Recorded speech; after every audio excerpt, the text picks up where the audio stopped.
Halo semuanya, pernah nggak sih waktu nulis paper atau esai, rasanya tulisannya udah oke, tapi kok kayak ada yang ganjil gara-gara salah pakai kata sekecil a, n, atau the? Tenang, Anda nggak sendirian kok. Nah, dalam beberapa menit ke depan, kita bakal bongkar tuntas rahasia di balik tiga kata ini, supaya tulisan akademis Anda bisa langsung naik level. Yuk kita mulai!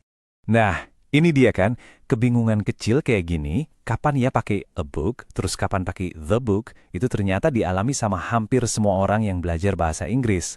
Tapi, gimana kalau saya bilang, sebenarnya ada satu kunci utama yang bisa membuka semua aturan ini dengan gampang. Dan kuncinya itu ternyata bukan soal artikelnya sama kali. Dan inilah dia kuncinya. Coba lupakan dulu sejenak soal a, n, dan the. Fokus kita sekarang adalah ke kata bendanya atau noun. Ternyata nih, cuma ada dua jenis noun. Kalau Anda udah bisa bedain keduanya, percaya deh, semua aturan artikel ini bakal langsung terasa logis. Oke, jenis yang pertama itu namanya count nouns. Gampang banget, ini tuh benda-benda yang bisa kita hitung. Bayangin aja, 1 tetes air, 2 tetes air, 3 tetes. Jelas banget bisa dihitung kan? Nah, karena bisa dihitung, dia bisa berbentuk tunggal atau singular dan juga jamak atau plural. Yang kedua, tentu aja lawannya non-count nouns. Ini buat benda atau konsep yang nggak bisa dihitung. Coba deh, kita kan nggak pernah bilang satu air atau dua nasihat, ya kan? Aneh banget kedengerannya. Itu karena kata-kata ini tuh nunjukin sebuah konsep yang utuh dan selalu dianggap tunggal. Jadi ini dia perbedaannya kalau kita jejerin. Di kiri, count nouns. Bisa dihitung, ada bentuk tunggal dan jamaknya. Di kanan, non-count nouns, nggak bisa dihitung, jadi selalu kita anggap tunggal. Poin ini penting banget ya, karena ini adalah fondasi buat semua yang akan kita bahas setelah ini. Oke, kuncinya udah di tangan kita nih. Siap buat buka pintu pertama? Ini dia, aturan buat A dan N, yang bisa kita sebut sebagai artikel untuk identitas yang umum. Intinya tuh gini, kita pakai A atau N pas kita nyebutin sesuatu buat pertama kalinya. Anggap aja kayak lagi ngenalin karakter baru di sebuah cerita.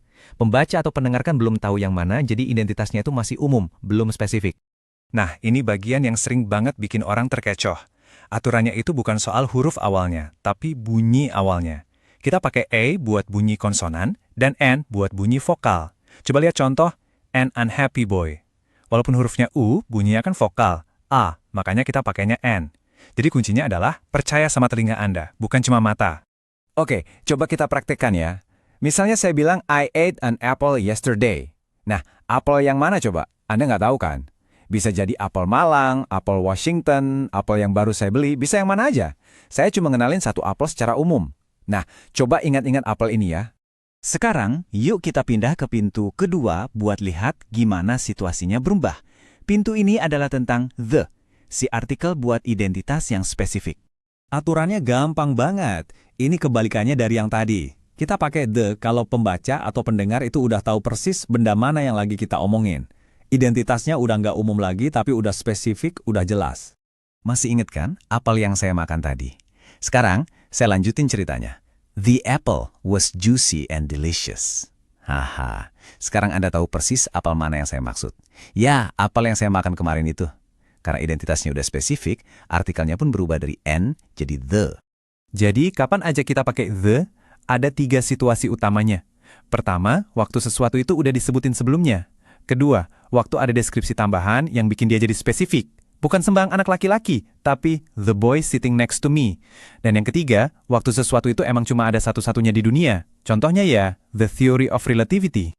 Oke, kita sampai di pintu terakhir. Dan yang ini aturannya agak unik, yaitu nggak ada aturan. Maksudnya, ini adalah momen di mana kita justru nggak pakai artikel sama sekali. Selamat datang di pintu ide universal. Aturan ini kita pakai pas kita nggak lagi ngomongin satu benda spesifik, tapi kita lagi ngomongin semua benda dalam satu kategori itu. Kita lagi ngomongin konsepnya secara umum.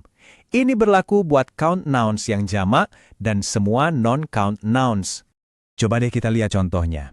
Waktu kita bilang, trees are beautiful, kita nggak lagi nunjuk satu pohon tertentu kan, tapi kita ngomongin semua pohon secara umum.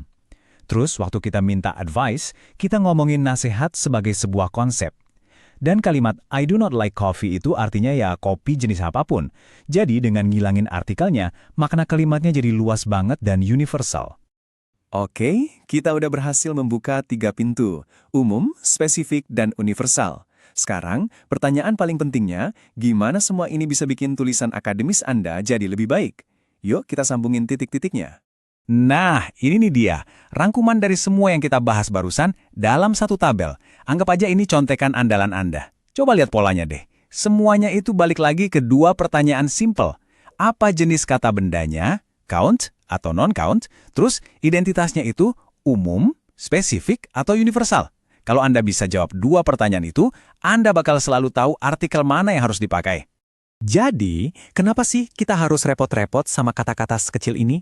Karena di dunia akademis, presisi itu segalanya. Penggunaan artikel yang tepat itu menunjukkan kalau Anda menguasai ide Anda dengan sangat jernih. Ini tuh detail kecil yang bisa membedakan tulisan yang cukup oke dari tulisan yang benar-benar berkesan. Sebelum kita selesai, coba deh renungkan sebentar. Dari 3 konsep tadi, umum, spesifik, dan universal, kira-kira mana yang bakal jadi fokus perbaikan Anda selanjutnya? Mengetahui di mana letak kelemahan kita, itu adalah langkah pertama buat jadi penulis yang jauh lebih baik. Terima kasih sudah menyimak, dan selamat menulis!